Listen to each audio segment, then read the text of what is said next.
চলে গিয়েছিলাম বারাসাতের সাংহাই রেস্টুরেন্টে। কিছু চাইনিজ খাবো, তার জন্য কিছু জিনিস অর্ডার দেওয়া হলো। নুডলস, তো 2-3 রকমের নুডলস অর্ডার দেওয়া হলো, আর দিয়েছিলাম চিলি ফিশ। তো প্রথমে আধা ঘন্টা বসেছিলাম, আধ ঘন্টা বসে তারপরে আমাদের প্লেট পড়লো। প্লেট পড়ার পরে যে খাবার আসলো, তো খুব সুন্দর, মানে খাবারের পরিবেশনটা অনেক ভালোভাবে করলো। তো দেখে তো খাবারগুলো ভালোই মনে হচ্ছে। তো এবার খেয়ে বোঝা যাবে যে খাবারগুলো কীরকম। যতক্ষণ না খাওয়াবে ততক্ষণ তো বোঝা যাবে না যে খাবারগুলো কীরকম। তো যথারীতি এবারে আগে খাওয়াটা শুরু করি।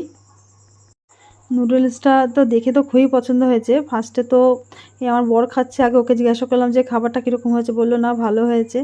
তারপরে এক এক করে ছেলে মেয়েকে জিজ্ঞাসা করলাম, তো বললো ভালো হয়েছে। এবারে আর কি আমার খাওয়ার পালা। তো খেয়ে দেখলাম যে না, সত্যি কথা বলতে খাবারের কোয়ালিটিটা খুবই সুন্দর, অত্যাধিক। আপনারা যেতে পারেন।